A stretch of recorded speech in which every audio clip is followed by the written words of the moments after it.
It's tough. Dude, Florida's like, of all the places that are the most like Australia, I think Florida. Australia, as far as I just feel like That's the funny.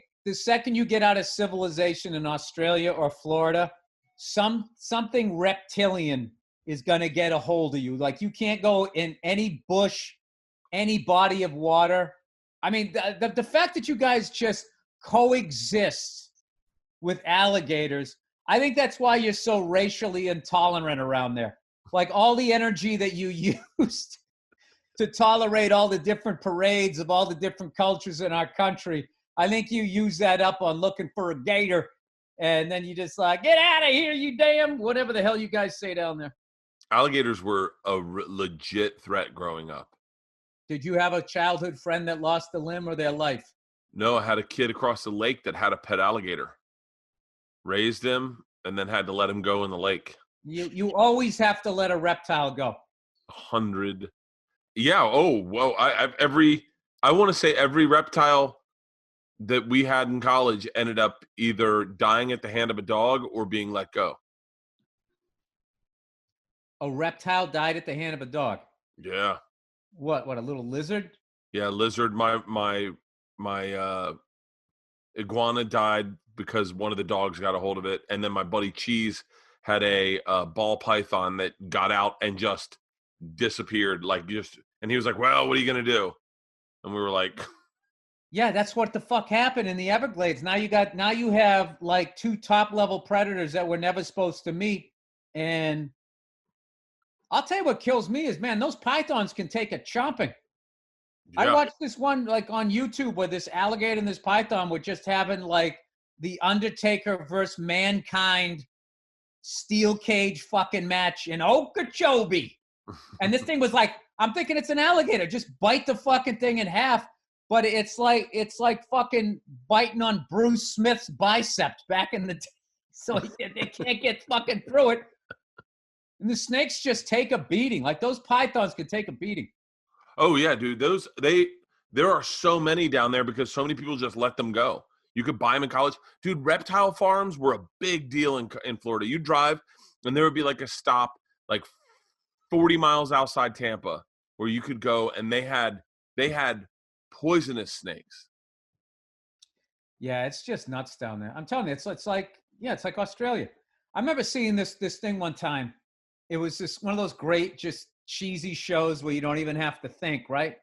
And like most of my TV viewing, and it was about this guy. He picked up this chick at a bar, and he had this giant, Burmese python, whatever the fuck you call it. Yeah. To the point it like took up a significant part of its house. He had this giant glassed in thing where it was. She saw it, like freaked out, and he was hammered. He goes, I'm going to go feed it. So he went in there and somehow the dope fucking face planted, hit his head or something, and he started bleeding. And he couldn't like regain like his full faculties or his consciousness.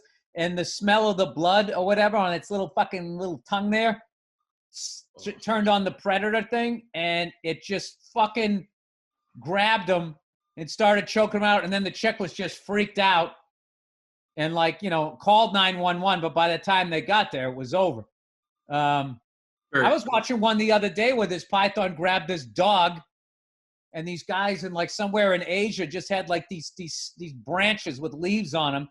And they're whipping the fucking snake. The snake is still squeezing the dog as it's going, hey, hey, hey, hey, hey. And then the snake is like fucking got its head going, fighting them off while it's squeezing this thing to death.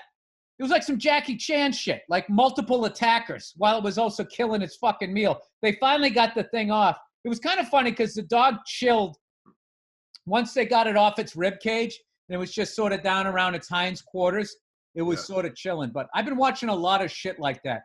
Hyenas versus leopards, wild dogs. There's a great wild dog one where the guy had to turn off the comments because he was such a fan of wild dogs that when the lion was going after it, he was out in the bush going, oh no, run, oh no, run, little doggy. Like, just like they had to shut off all the comments. because sick and twisted people like myself watch those fucking things.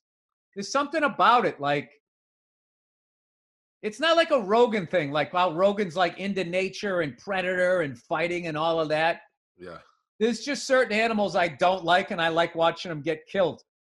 What are those, Bill? Ostriches? Ostriches annoy me. There's just these big fucking goofs, and you'll watch like these top predators, and those fucking things, dude, when I tell you they just take off. Oh, like, yeah. remember that dude who would play full court hoop outside in his bare feet? And you come down on a rebound, land on his foot, and it was so calloused over, he didn't even get hurt.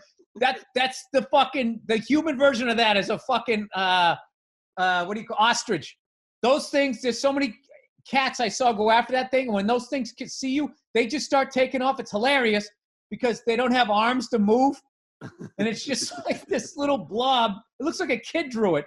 And then they have like these fucking Carl Lewis legs with these giant big chick feet, and they just fucking take off. And it's so satisfying to see one when they get caught, man. Yeah. I don't know. Them, I like seeing chimps get killed. I like seeing wild boars and hyenas. It's Really? everything else I root for.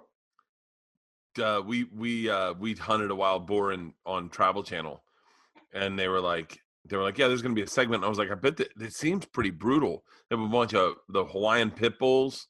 Oh, And they all have trackers on their necks, big collars. They're all in the back of a truck, and they let the dogs loose, and then we just kind of watch the tracker, and then follow the dogs. And so we're running through the forest after the dogs.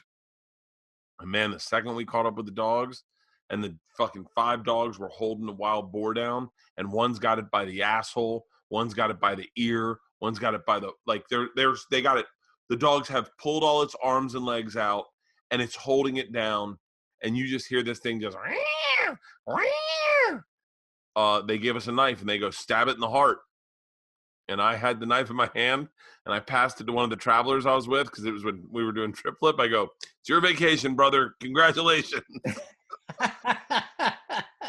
I heard you have to like sew the dogs up. Like they get stitches and shit when they get hit by those tusks, right? Oh yeah, those dogs took a beating. And then they put this was the most brutal part, is you got to you're in the middle of the woods. You got to get the pig out of there. They took the pig, they cut out its intestines in right there.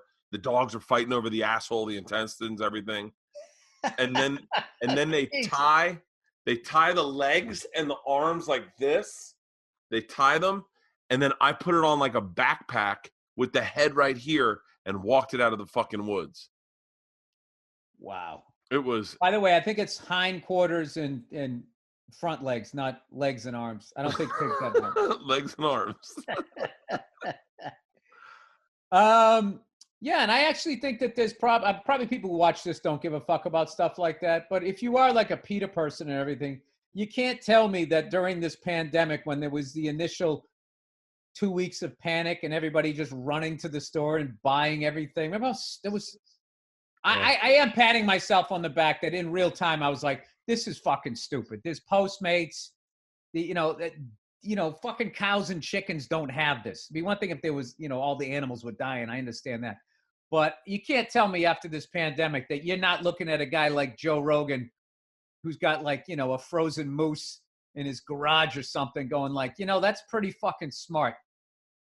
Oh, he's Papa making his own bread. Yeah, he's got Rogan has like 5 refrigerators. And when I was just telling someone this the other day, when I did his podcast, it was right after the pandemic hit. And he was like, hey man, you good on meat? And I was like, I could always use some. He was like, all right, took me back, gave me 40 pounds of moose, elk. I mean, just like so, and you're looking at that going, oh, he's going to be good. When the fires hit out and where he lives, when the fires were out there. Yeah, I heard. He's speaking out of school. I don't know if you need to say this. I don't want to hear his neighbors hear this. No. The fire. I think this was on the news. All right. The fires were out in that area, and everyone west of the 405 had to evacuate pretty much. Mm-hmm. And Joe just popped open his freezer and cooked 300 pounds of elk and moose for all the first responders. just Yeah. turned on his grill and cooked up for everyone. Yeah, I remember hearing that. Yeah. Yeah, he's a dude. Amazing. I He also is. watch his Instagram pictures too. It looks like he cooks the hell out of it too. Oh, he does it different. He smokes it and then reverse sears it. So Oh, he okay. Okay, so you've already got the inside temperature you want, then you just give it a quick one-see on both in sides. butter and garlic, and it looks so fucking good. Thank you for not trashing me for saying one-see. You give it a quick one-see.